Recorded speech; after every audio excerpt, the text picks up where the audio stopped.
நீங்கள் பார்த்துக் கொண்டிருப்பது 24 நியூஸ் தமிழ்.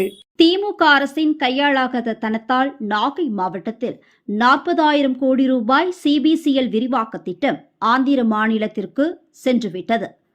ஸ்டாலின் மீண்டும் பிஜேபி திட்டத்தை கொண்டுவர தயாரா என முன்னாள் அமைச்சர் OS மணியன் சவால். தமிழக முன்னாள் முதலமைச்சர் எம்ஜிஆர் பிறந்தநாள் விழாவை முன்னிட்டு நாகப்பட்டினம் ஒன்றிய அதிமுக சார்பில் பெருங்கடம்பனூரில் பொதுக்கூட்டம் நடைபெற்றது.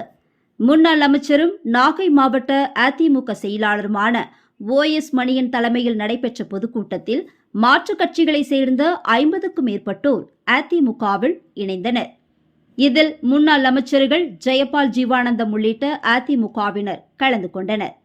பொதுக்கூட்டத்தில் பேசிய முன்னாள் அமைச்சர் OS மணியன், திமுக அரசின் கையாளாகாத தனத்தால் நாகை மாவட்டத்தில் 40,000 கோடி ரூபாய் சிபிசிஎல் விரிவாக்க திட்டம் நில கையகப்படுத்தும் பணி முடிந்த நிலையில் ஆந்திர மாநிலத்திற்கு சென்றுவிட்டதாக குற்றம் சாட்டினார். மேலும் அதை தடுத்து நிறுத்த ஸ்டாலின் மீண்டும் பிஜேபி திட்டத்தை கொண்டுவர தயாரா என சவால் விட்டார். மின்கட்டண உயர்வால் தொழில் நிறுவனங்கள் தமிழகத்தை விட்டு ஓடுவதாகவும் ஜவுளி தொழில் நலிவடைந்து விட்டதாகவும் அவர் தெரிவித்தார். மேலும் அரசு மருத்துவமனைகளில் பொதுமக்களுக்கு உயிருக்கு உத்தரவாதம் இல்லாத நிலை உள்ளதாகவும் OS மணியன் சாடினார். இந்த இன்வெலிட் என்ன பண்றாருன்னா,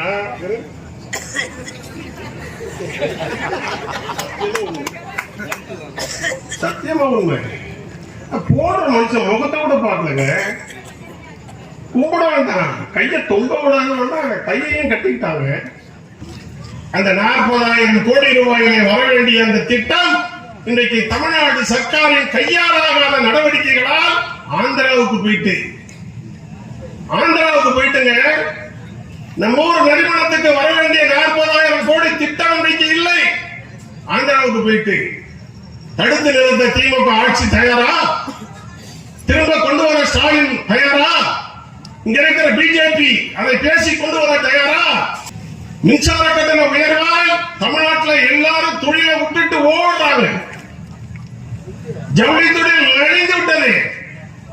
என்ன ஆஸ்பத்திரி நடத்துற? என்ன மக்களை காப்பாற்ற போற? மக்கள் உயிருக்கு இன்றைக்கு உத்தரவாதம் இல்லாத சூழல் இருக்கிறது மருத்துவமனையில. இதான அரசாங்க ஆஸ்பத்திரியோட நிலைமை.